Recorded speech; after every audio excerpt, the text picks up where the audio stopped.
बहुत अच्छा कर रहा था शुरू से ही, बट अब इस मोमेंट पे आज मेरी सुबह से 10 बजे बात होती है और उसका रिस्पॉन्स आता है, काजल दी मैं बायो की एनसीईआरटी भूल गया हूँ, मैं भूल चुका हूँ, मैं कंफ्यूज हो चुका हूँ, मुझे पता है कि मुझे एक्शन लेना है पर मैं नहीं कर पा रहा, मैं हर रोज सोचता हूँ कि इतना करूंगा बट मैं उस लेवल तक नहीं अचीव कर पा रहा, मेरे को समझ नहीं आ रहा, मेरे को ब्लैंक फील हो रहा है, मेरे को मैसी फील हो रहा है। एक बात मैं तुझे बहुत क्लियरली एकदम फर्म एकदम सच बता रही हूँ एकदम दिल से, कि अगर तुझे ऐसा लग रहा है कि काजल दी अगले 90 दिन अगर मैं हार्ड वर्क कर लूंगा, है ना, आई विल बी कंसिस्टेंट, सब बढ़िया हो जाएगा, बिल्कुल मजे में हो जाएगा, तो एक बात सुन, ये गलत फहमी है। क्यों गलत फहमी है? क्योंकि जब हम मे में मेहनत करते हैं उसका सब जोन अलग होता है, उसमें कोई टेंशन नहीं होता, बैक ऑफ द माइंड कोई स्ट्रेस नहीं होता, पर अब जो 90 दिन है हर रोज तुझे खुद को ये जवाब देना पड़ेगा कि क्या 90 दिन में तू कर पाएगा, क्या तू वर्थ इट है, क्या तू तेरा ये एफर्ट वर्थ इट होगा। ओवर थिंकिंग होगा, स्ट्रेस होगा, दोस्तों के मार्क्स तो देखेगा कि 700 क्रॉस हो रहे हैं, काजल थी किसी के तो 710 भी आ रहे हैं, and I am the one who is stuck in 150, 200, 250, कुछ ने अभी तक मॉक टेस्ट भी नहीं दिया होगा, एंड फिर you will get trapped again in the loop of this vicious cycle.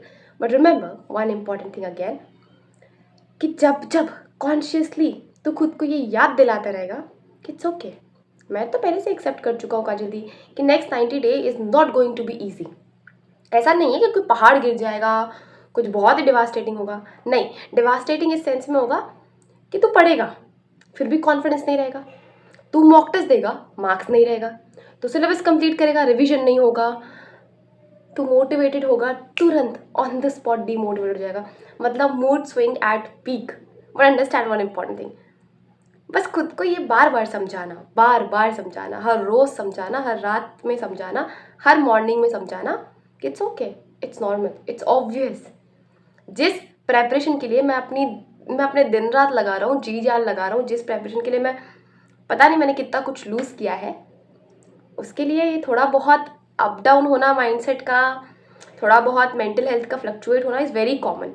I was talking to a guy, एक बहुत ही टाइम से मैं इसको जानती हूँ, एंड इसको सेकेंड ड्रॉप है, he is preparing for NEET 2025 and he was doing good in his studies, literally वो बहुत अच्छा कर रहा था शुरू से ही, बट अब इस मोमेंट पे आज मेरी सुबह उससे 10 बजे बात होती है और उसका रिस्पॉन्स आता है, काजल दी मैं बायो की एनसीईआरटी भूल गया हूँ, मैं भूल चुका हूँ, मैं कंफ्यूज हो चुका हूँ, मुझे पता है कि मुझे एक्शन लेना है पर मैं नहीं कर पा रहा, मैं हर रोज सोचता हूँ कि इतना करूँगा बट मैं उस लेवल तक नहीं अचीव कर पा रहा, मेरे को समझ नहीं आ रहा, मेरे को ब्लैंक फील हो रहा है, मेरे को मैसी फील हो रहा है।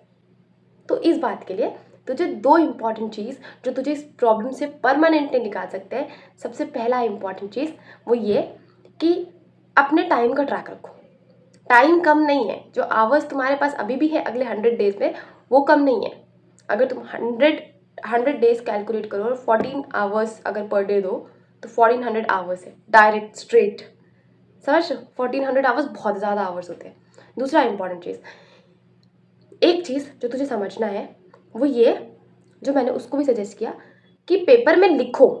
और दूसरा इंपॉर्टेंट चीज़, ऐसा नहीं होता काजल दी कि मैंने 2 बार एनसीईआरटी बायोलॉजी की पढ़ ली and I will be feeling like कि अब मुझसे क्वेश्चन क्यों नहीं बन रहे। प्रॉमिस योरसेल्फ कि जब तक मैं बायो की एनसीईआरटी 12 बार नहीं पढ़ लेता, 15 बार नहीं पढ़ लेता, मैं कंसीडर ही नहीं करूँगा कि मैं बायो में अच्छा कर पाऊँगा।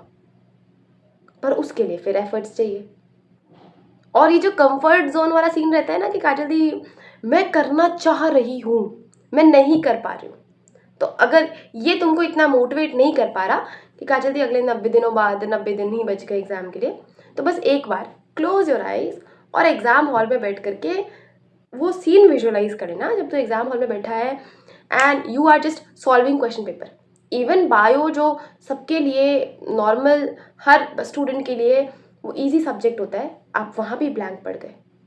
और उस दिन एग्जाम हॉल से निकल करके आपको खुद को क्या जवाब देना है, आप आज से वो रोज़ जवाब प्रिपेयर करेंगे, क्योंकि failure does not kill. Failure से कभी इंसान मरता नहीं है यार, मरता हमेशा रिग्रेट से, ऑफ नॉट डूइंग सर्टेन जो उसको करना चाहिए था, नॉट डूइंग समथिंग जो वो कर सकता था।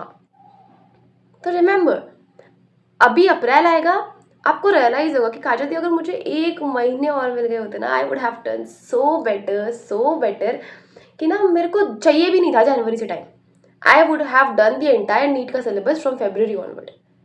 बट आज जब आपके पास जनवरी भी अभी है 7-8 दिन, 9 दिन, 10 दिन, तब आपको रियलाइजेशन नहीं है, तब आपको लग रहा है अब कैसे होगा। हमने इतना परमिशन दिया है कॉन्शियसली सबको कि हम सबकॉन्शियस में ये प्रूफ दे सके कि अब नहीं हो पाएगा। और रीज़न है ना इसका रीज़न ये है कि अब आपके पास वो पावर नहीं है, आपके पास वो अंदर से जो चाहिए होता है ना, औकात दिखाने वाला जो पावर है, या औकात दिखाने का जो एक जुनून होता है, फायर होता है, वो नहीं है। हार्श है बट ट्रूथ यही है, नहीं है, सीधी सी बात है, ख़त्म है। क्योंकि जब हम फेल होते हैं हमको तुरंत से नीट का जब फेलियर दिखेगा, तुम सब याद कर लो जिस दिन तुमने ड्रॉप लिया था, तुमको पता नहीं क्या क्या चीज़ें हिट की थी, तुमको तुम्हारे दोस्तों ने कुछ बोला, रिलेटिव्स ने कुछ बोला, मम्मी पापा की आंखों में सैडनेस दिखा, and had lot of stuff जो तुमने अपनी लाइफ में फेस किया। उस दिन तुम बहुत मोटिवेटेड रहते हो, उस दिन तुम्हारा प्रॉमिस खुद से रहता है कि काजल दी अगर मैंने इस साल ड्रॉप ले लिया ना, मैं तबाह कर दूंगा, I am going to get AIR 1, I am going to get AIIMS Delhi, I am going to get this और ऐसा वैसा। और धीरे धीरे धीरे धीरे वो पता नहीं, वो मोटिवेशन, वो जो एक्चुअल आग एक दिन के लिए लगती है, 2 दिन के लिए लगती है, 1 हफ्ते के लिए लगती है, कि मैं अपनी मम्मी पापा की आंखों में अब नहीं आंसू आने दूंगा, मैं कुछ बड़ा अचीव करके रहूँगा, I am going to do it in 2025। कहाँ गया वो? या इतना ही था क्या? और अगर आप ये नहीं याद कर पा रहे, अगर आपको ये मोटिवेट नहीं कर पा रहा है, तो ट्रस्ट मी कुछ भी आपको इंटरनेट पे मोटिवेट नहीं कर पाएगा, कुछ भी नहीं। अगर आप ड्रॉप लेकर के ऑफलाइन कोचिंग में हैं, ऑनलाइन कोचिंग में हैं, कहीं भी हैं आप, does not make sense. But अगर आप आज हार्डवर्क देने से पहले आपको सोचना पड़ रहा है कि काजल दी यार ठंड है यार, उठने का मन नहीं होता। मैं आज एक कमेंट पढ़ रही थी शाम वाले वीडियो में, and it was literally like कि मैं पूरा दिन ओवर थिंकिंग में निकाल देती हूँ। क्यों करो ओवर थिंक? जब अपना काम खत्म हो जाए, 10 घंटे का शेड्यूल है, 10 घंटे का खत्म हो सिलेबस, उसके बाद ओवर थिंक करो फिर। पर ओवर थिंक पहले हम शुरू के 10 घंटे में करेंगे, काम अगर होता है बाद में जो इंपॉर्टेंट है चलेगा, नहीं भी हो रहा तो क्या कहा जाता है, तो 90 दिन बा है ना।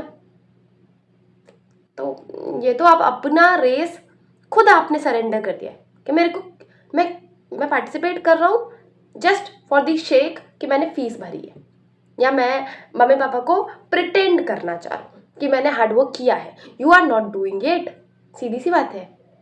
और बहुत सारे लोगों को क्वेश्चन आता है 70 दिनों में एग्जाम थोड़ी क्रैक हो सकता है। तुम नहीं कर सकते, इसलिए मुझसे मत बोलो कि नहीं हो सकता, हो सकता है, ठीक है। पहला इंपॉर्टेंट चीज, तेरे को चाहिए अटमोस्ट डेडिकेशन। और तुम 70 दिनों की बात कर रहे हो, you haven't studied then someone very great in your life, क्योंकि तुम बिजी हो उनको देखने में जो कि एवरेज है और जो 6 महीने में नहीं कर पा रहे, और कुछ ऐसे बिजी हैं जो स्वामी विवेकानंद को पढ़ रहे, कि एक बार किताब पलटाने के बाद उन्हें चाहे किताब 1000 पेज की हो, 10,000 पेज की हो, उन्हें याद हो जाती है। तुमने अपना स्टैंडर्ड एक एवरेज बंदे के स्टैंडर्ड से फिक्स कर दिया है कि काजल दी एक एवरेज बंदा नहीं कर पा रहा है, मैं नहीं कर पाऊंगा, क्योंकि तुम्हें विक्टिम कार्ड खेलने में बहुत ही ज़्यादा आ रहा है मज़ा, बहुत ही मज़ा आ रहा है काजल दी। सो करके इंस्टाग्राम चलाने में किसको मज़ा नहीं आ रहा? तो MBBS आपके लिए नहीं है। You might get someone better. आप इंजीनियरिंग कर सकते हैं, आप BAMS कर सकते हैं, आप BHMS कर सकते हैं, आपके लिए MBBS नहीं है फिर। क्योंकि आपको रात में 3 बजे आउट ऑफ नोवेयर कॉल आएगा, आपको हॉस्पिटल जाना पड़ेगा, आपको सर्जरीज करनी पड़ेंगी। आपका मन हो नहीं मन हो, ये यहाँ नहीं चलता। यहाँ आपको अटेंडेंस रखनी है, यहाँ आपको एग्जाम्स देने हैं, आपको अच्छे अच्छे फेस्टिवल्स छोड़ने पड़ते हैं। तो बीइंग अ डॉक्टर या डॉक्टर बनना आजकल, मैं एक ट्रेंड लिटरली बता रही हूँ, चलो ठीक है इसके बारे में कभी और बात करेंगे, वो तो मुझे और ही ज़्यादा उस बात पे गुस्सा आ रहा है। बट एक बात समझ, go out of your comfort zone, go to the hell अगर तुम अपने कंफर्ट जोन के बाहर नहीं जा सकते। सीधी सी बात है, ठीक है। ये हो जाता है कि okay I am so rude, मैं हूँ, सीधी सी बात है, एकदम मैं हूँ, और I love it, I love being rude, क्योंकि अच्छी चीज़ थी यार। I was so blessed enough कि जब मैंने अपनी प्रेपरेशन की थी ना, तो मैंने एक ही 2 भैया दीदी को मैसेज किया, उसका रिस्पॉन्स मुझे मिला नहीं, एंड उस पर्टिकुलर टाइम पे that was the fuel for me. और अच्छा वो नहीं मिला, क्योंकि अगर किसी से मिलता तो रिस्पॉन्स में आता कि know that is not possible, it's absolutely not possible. क्योंकि अभी तो हम इस बात पे खेल रहे हैं कि काजल दी पॉसिबल नहीं है, क्योंकि आपके टाइम पे कट ऑफ कम था, आपके टाइम पे सिलेक्शन रेट ज़्यादा था, आपके टाइम पे कॉलेजेस कम मार्क्स में मिलते थे। वाओ, कितना बढ़िया विक्टिम कार्ड खेलने का तरीका है, कितना बढ़िया। You should feel proud on your self कि मैं इतना बढ़िया विक्टिम कार्ड कैसे खेल सकता हूँ, वो भी किसी ऐसी चीज़ को लेकर के जो मेरे सिर्फ मेरा ड्रीम नहीं है, वो मेरे पेरेंट्स का, मेरा खुद का, मैं जिस बंदी के साथ रिलेशनशिप में हूँ या मैं जिस बंदे के साथ रिलेशनशिप में हूँ, कल को जाके वो बंदा मुझे एज अ रिलेशनशिप मिल पाएगा या नहीं उसका। स्पेसिफिकली अगर आप लड़के हैं, है ना, तो आप अफोर्ड नहीं कर सकते, सीधी सी बात है। तो मेक श्योर कि भाई get out of your comfort zone, और या तो भाई हार मान लो, गिव अप कर दो। कंपेरेटिवली बहुत आसान है, बहुत प्रिडिक्टेबल रिजल्ट है उसका। आप अभी जो कर रहे हैं कंफर्ट जोन के साथ रह के और रिग्रेट कर रहे हैं या बुरा फील कर रहे हैं कि काजल दी यार मैं सच में पढ़ना चाहती हूँ पर मैं नहीं पढ़ पा रही हूँ, is an absolute nonsense, is an absolute nonsense. 1 घंटे किताब उठा करके टाइमर लगा करके बैठ जाओ, क्या होगा, 1000 थॉट्स आएंगे, आने दो, लेट इट बी। थॉट्स को अपनी जगह रखो और किताब अपनी जगह, फोकस अपने किताब पे। हम क्या कर रहे हैं, हम उस डिस्ट्रैक्टेड जोन में हम फंस जा रहे हैं और हमको फिर आ रहा है मज़ा, क्योंकि हमको विक्टिम कार्ड खेलने में मज़ा आ रहा है। हमको लग रहा है कि यार लेकिन काजल दीदी पर इसने तो मुझे बोला था कि नहीं हो सकता। हो, बहुत ही ज़्यादा गुस्सा आ रहा है भाई। मैंने आज ये 2-3 कमेंट्स देखे, मेरा बिल्कुल एकदम ही मैं ब्लैंक आउट हो चुकी हूँ। मैं क्या बोलूँ यार, मैं क्या बोलूँ। कोई बंदा ऐसे कैसे बोल सकता है, who is very very very serious about your examination. अगर तुम सीरियस हो तो तुम डिस्ट्रैक्टेड नहीं हो सकते, और अगर डिस्ट्रैक्टेड हो तो सीरियस नहीं हो सकते। अगर तुमको सक्सेस चाहिए तो तुम ये जो तुम्हारे 10 तरह के एक्सक्यूजेस है वो नहीं होगा। आई विल नेवर से कि स्ट्रेस एक एक्सक्यूज है, बहुत नॉर्मल है, मैंने बहुत वीडियोस में बताया। एनजाइटी एक स्ट्रेस है, मतलब एक्सक्यूज है, बहुत नॉर्मल है। क्योंकि बंदा 600 भी कर रहा है, मैं लिटरली एक एक एक किडो के शायद 160 आया उसके केमिस्ट्री में, वो फिर भी स्ट्रेस आउट है। स्ट्रेस एनजाइटी ये नहीं गलत होता, बट उस स्ट्रेस एनजाइटी के चक्कर में तुम पड़े रहो या इंस्टाग्राम का रील देखो या ये सोचो कि यार अब तो मैं बहुत ही एंशियस हूँ, अब तो नहीं हो सकता because of 10 lots of reason जो मेरी जिंदगी में है, वो गलत है। बाकी ठीक है, ओके, कोई बात नहीं, इस वीडियो के लिए इतना ही। मिलेंगे नेक्स्ट वीडियो में, till then bye bye, take care.